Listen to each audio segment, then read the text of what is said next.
My Royal Nemesis has been a hit. People love it, while some hate it. And honestly, I get both sides. Critics called it derivative. Fans said the ending was messy, some said the acting was too much. Others said the main lead was weak, and honestly, some of those points are fair. Okay, let's start with something I actually agree with. The female lead adapting to modern technology too quickly.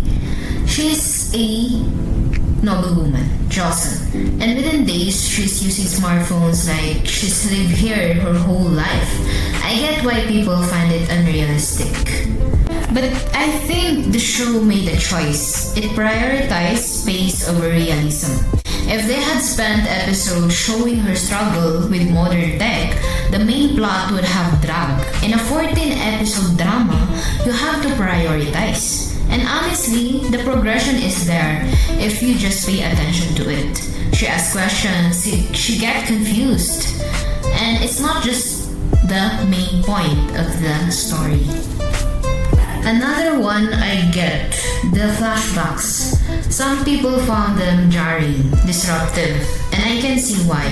The constant time jumps can feel like whiplash, but I think the show was trying to keep the Jocelyn timeline alive in our minds. Because even though she's in the modern world, her real battle is still tied to her past life. The flashbacks weren't filler, they were reminders that the threat isn't over.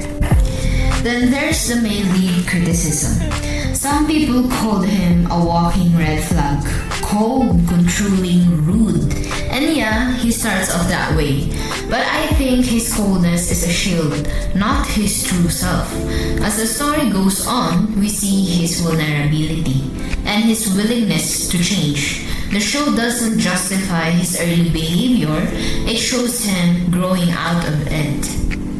Okay, another complaint, the acting. Some said Ji-yeon overacted, some said Nam-jun underacted. I think actually both performances were intentional. Her character is a Joseon noblewoman thrown into a chaotic modern world. She's not supposed to be subtle, she's supposed to be loud and confused. His character is supposed to be cold and controlled. The contrast between her chaos and his calm is what makes their dynamic work. Now for the big one, the tonal shift. Fans loved the first half, then episodes 10 to 12 came. Suddenly, the show got dark, stressful. The stakes went from, will she go back to Joseon? To, will she lose her memories forever? I agree the shift was abrupt, but I think the show was trying to raise the stakes, to remind us that her time in the modern world isn't guaranteed. The darkness was meant to make the ending feel earned. And maybe the biggest complaint is the male lead became too passive, too powerless against the villain. I felt that too. Honestly, it was frustrating to watch him just stand there. But I think it was intentional. It was meant to show that his vulnerability, that his coldness was always a defense.